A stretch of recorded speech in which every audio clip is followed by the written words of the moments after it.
ನಮಸ್ಕಾರ, welcome to ಪ್ರತಿಭಾಸ್ cooking. ನಾವಿವತ್ತು ಹಾಗಲಕಾಯಿ ಗೊಜ್ಜು ರೆಸಿಪಿನ ನೋಡೋಣ ಬನ್ನಿ. ಅದಕ್ಕೂ ಮೊದಲು ನನ್ನ ಚಾನಲ್ನ ಸಬ್ಸ್ಕ್ರೈಬ್ ಮಾಡ್ಕೊಳ್ಳಿ. ಹಾಗಲಕಾಯಿ ಬ್ಲಡ್ ಶುಗರ್ನ ಕಂಟ್ರೋಲ್ ಮಾಡುತ್ತೆ, ಹಾಗಾಗಿ ಶುಗರ್ ಪೇಷಂಟ್ಸು ಹಾಗಲಕಾಯನ್ನು ಬಳಸಬಹುದು. ಇದು ರಕ್ತವನ್ನು ಶುದ್ಧೀಕರಿಸುತ್ತೆ, ಹಾಗೆ ಜೀರ್ಣಕ್ರಿಯೆ ಮತ್ತು ರೋಗ ನಿರೋಧಕ ಶಕ್ತಿಯನ್ನು ಹೆಚ್ಚಿಗೆ ಮಾಡುತ್ತೆ. ಈ ಹಾಗಲಕಾಯಿ ಗೊಜ್ಜಿಗೆ ಬೇಕಾಗಿರೋ ಇಂಗ್ರೀಡಿಯೆಂಟ್ಸ್ನ ನೋಡ್ಕೊಂಡು ಬರೋಣ ಬನ್ನಿ.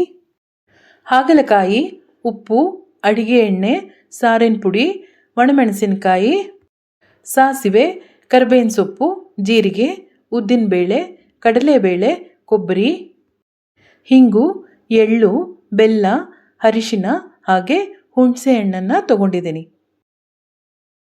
ಈಗ ಒಲೆಯ ಮೇಲೆ ಒಂದು ಬಾಣಲೆಯನ್ನು ತಗೊಂಡಿದ್ದೀನಿ. ಒಲೆಯನ್ನು ಹಚ್ಚಿ ಅದಕ್ಕೆ 2 ಚಮಚ ಅಡಿಗೆ ಎಣ್ಣೆಯನ್ನು ಹಾಕ್ತಾ ಇದ್ದೀನಿ. ಈಗ ಸಾಸಿವೆ ಹಾಗೂ ಕರಿಬೇವಿನ ಸೊಪ್ಪನ್ನು ಹಾಕಬೇಕು. ಈಗ ಇದಕ್ಕೆ ಕಡಲೆಬೇಳೆ ಹಾಗೂ ಉದ್ದಿನಬೇಳೆಯನ್ನು ಹಾಕಬೇಕು. ಸಾಸಿವೆ ಚೆನ್ನಾಗಿ ಚಿಟಪಟ ಅಂತ ಇದೆ. ಈಗ ಇದಕ್ಕೆ ಜೀರಿಗೆಯನ್ನು ಹಾಕಬೇಕು. 1 ಒಣಮೆಣಸಿನಕಾಯನ್ನು ಹಾಕಬೇಕು. ಈಗ ಹಾಗಲಕಾಯನ್ನು ಹಾಕಿ ಚೆನ್ನಾಗಿ ಹುರ್ಕೋಬೇಕು. ಹಾಗಲಕಾಯಿ ಚೆನ್ನಾಗಿ ಹುರಿದ ನಂತರ ಇದಕ್ಕೆ 1 ಚಿಟಿಕೆ ಹಿಂಗನ್ನು ಹಾಕಬೇಕು. ಹಾಗೆ ಅರಿಶಿನ, ಉಪ್ಪು, ಬೆಲ್ಲ ಮತ್ತು ಸಾರಿನ ಪುಡಿಯನ್ನು ಸೇರಿಸಬೇಕು. ಇದೆಲ್ಲವನ್ನು ಚೆನ್ನಾಗಿ ಮಿಕ್ಸ್ ಮಾಡಬೇಕು.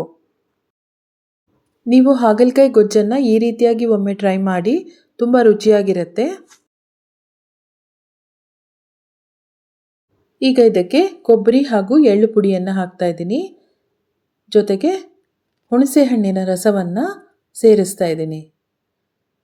ಇದೆಲ್ಲವನ್ನು ಚೆನ್ನಾಗಿ ಮಿಕ್ಸ್ ಮಾಡಿಕೊಂಡು ನಂತರ ಚೆನ್ನಾಗಿ ಕುದಿಸ್ಬೇಕು.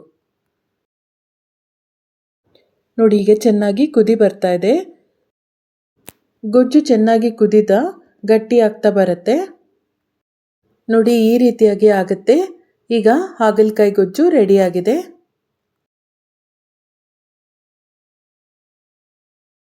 ಈಗ ರುಚಿಯಾದ ಹಾಗೂ ಆರೋಗ್ಯಕರವಾದ ಹಾಗಲಕಾಯಿ ಗೊಜ್ಜು ಚಪಾತಿಯೊಟ್ಟಿಗೆ ಸವಿಯಲು ಸಿದ್ಧವಾಗಿದೆ.